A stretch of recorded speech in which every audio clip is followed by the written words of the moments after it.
Selamat pagi, salam sejahtera untuk kita sekalian. Seperti biasa dari Bukit Sion, saya mengajak saudara-saudara dan anak-anakku sekalian untuk sejenak membaca dan merenungkan firman Tuhan sesuai bacaan harian Gereja Toraja dari Kisah Para Rasul pasal 19 ayat 1 sampai 10. Namun sebelumnya, mari kita berdoa memohon pertolongan Tuhan untuk memahami firman Tuhan. Kita berdoa. Ya Tuhan, ya Allah kami bersyukur atas anugerah berkat dan kasih-Mu yang senantiasa kami rasakan, kami alami dalam kehidupan kami. Secara khusus di pagi hari yang indah ini, kami boleh bangun menikmati kehidupan baru, hari baru karunia Tuhan bagi kami. Bapa di dalam surga, saat ini sebelum memulai aktivitas kami hari ini, kami akan membaca firman Tuhan. Ya Roh Kudus, tolong kami, terangi hati kami dan pikiran kami, sehingga firman Tuhan ini mampu kami pahami, terlebih kami mampu lakukan dalam kehidupan kami. Ampuni salah dan dosa kami Tuhan. Di dalam nama Tuhan Yesus kami sampaikan doa ini kepada Bapa di surga. Amin. Firman Tuhan dari Kisah Para Rasul pasal 19 ayat 1 sampai 10. Firman Tuhan, Paulus di Efesus. Ketika Apolos masih di Korintus, Paulus sudah menjelajahi daerah-daerah pedalaman dan tiba di Efesus. Di situ didapatinya beberapa orang murid. Katanya kepada mereka, "Sudahkah kamu menerima Roh Kudus ketika kamu percaya?" Tetapi mereka menjawab dia, "Belum, bahkan kami belum pernah mendengar bahwa ada Roh Kudus." Kata Paulus kepada mereka, "Kalau begitu, dengan baptisan mana kamu telah dibaptis?"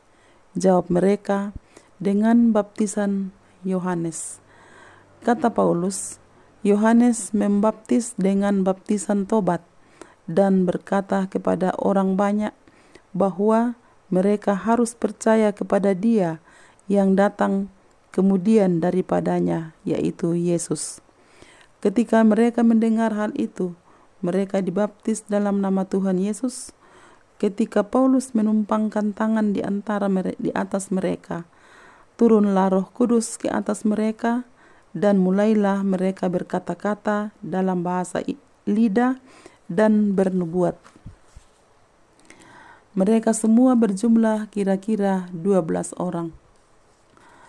Selama 3 bulan, Paulus mengunjungi rumah ibadat di situ dan berbicara dengan berani serta berdebat dengan mereka untuk meyakinkan mereka tentang kerajaan Allah. Namun ada beberapa orang yang keras hatinya. Mereka tidak mau diyakinkan, malahan mengumpat jalan Tuhan di depan orang banyak.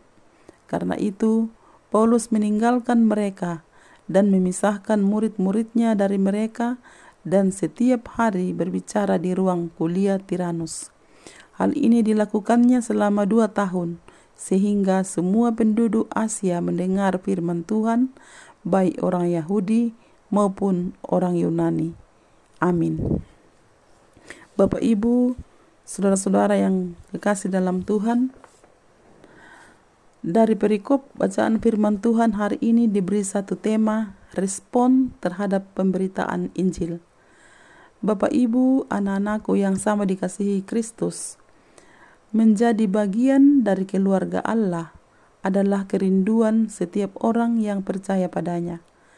Tuhan pun menginginkan setiap umat menjadi bagian dari persekutuan dengannya. Karena itu, Dia datang ke dalam dunia ini, memberikan keselamatan kepada setiap orang yang percaya kepadanya. Hal yang sangat penting yang muncul dalam bacaan ini, sekaitan dengan hubungan dengan Tuhan, yakni, sudahkah menerima Roh Kudus ketika menjadi percaya, ayat 2, dan dengan baptisan manakah umat telah dibaptis, ayat 3 bacaan kita. Rasul Paulus kemudian menjelaskan makna dari pembaptisan Yohanes yakni baptisan orang yang bertobat dan umat mesti percaya pada Yesus, ayat 4. Dampak dari penjelasan tersebut, yakni umat memberi diri menerima Yesus Kristus, lalu dibaptiskan serta menerima karunia-karunia dari Tuhan. Namun demikian, rupanya ada beberapa orang yang tegar hatinya atau keras hatinya, tidak mau menerima Yesus Kristus dan tidak mau dibaptiskan, ayat 9. Bapak, Ibu, saudara-saudara yang dikasihi Tuhan, hampir setiap saat kita mendengar firman Tuhan. Apakah kita secara pribadi telah mau menerima firman Tuhan tersebut dan mau bertobat pada Tuhan atau bagaimana? Sangat jelas dua sikap dalam bacaan ini, sekaitan penyampaian firman Tuhan dan pembaptisan Yohanes. Ada yang menerima dan ada pula yang mengeraskan hati. Di manakah posisi kita? Apakah pada posisi menerima atau pada posisi mengeraskan hati? Sekiranya kita pada posisi menerima firman Tuhan dan siap dibaptiskan dalam nama Bapa, Anak, dan Roh Kudus.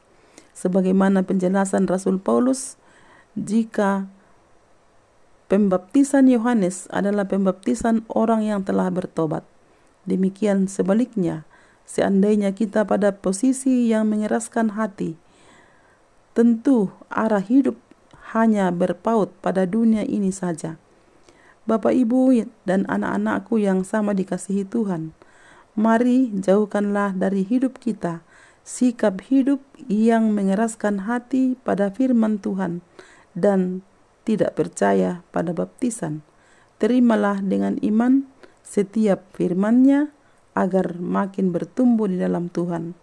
Demikian hidup yang kita jalani adalah hidup yang penuh misteri. Kita tidak pernah tahu seperti apakah hidup kita hari esok. Namun dengan firman-Nya kita dimampukan menjalani hidup ini, apapun realita hidup yang kita jumpai.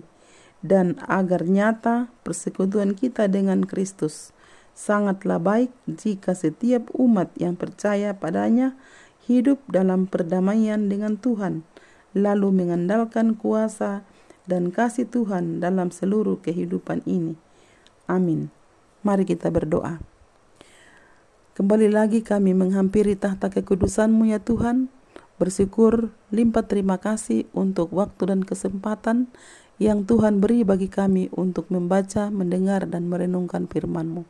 Berkati firman-Mu, berkati hati dan pikiran kami Tuhan, kehidupan kami, sehingga firman-Mu akan senantiasa menjadi sulu dan pedoman dalam setiap langkah kehidupan kami.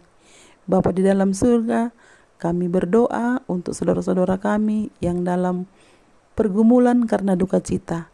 Tuhan kiranya menghiburkan senantiasa, menguatkan, dan biarlah dalam menjalani kehidupan ini mereka semakin meyakini bahwa Tuhan tidak pernah meninggalkan kami semua dan senantiasa berpegang teguh kepada firman dan terus berpengharapan hanya kepada Kristus. Kami berdoa buat saudara-saudara kami yang dalam kelemahan tubuh, Tuhan berkati perawatannya yang sementara diterima, biarlah melalui semuanya itu menjadi sarana kesembuhan bagi mereka, dan dari dalamnya ungkapan syukur senantiasa dinaikkan kepadamu, nama Tuhan dipermuliakan. Bapa, kehidupan kami sepanjang hari ini kami taruh dalam tangan cinta, kasih, dan kuasa-Mu. Tuhan kiranya berkenan menolong kami, menyertai kami. Biarlah kami tetap berjalan seturut dan sesuai dengan kehendak-Mu Tuhan. Ini doa kami Tuhan, permohonan kami dan ungkapan syukur kami. Ampuni salah dan dosa kami, terima kami yang bermohon. Di dalam Kristus Yesus kami berdoa kepada Bapa di surga. Amin. Demikian renungan firman Tuhan pagi ini. Selamat beraktivitas, Tuhan Yesus memberkati.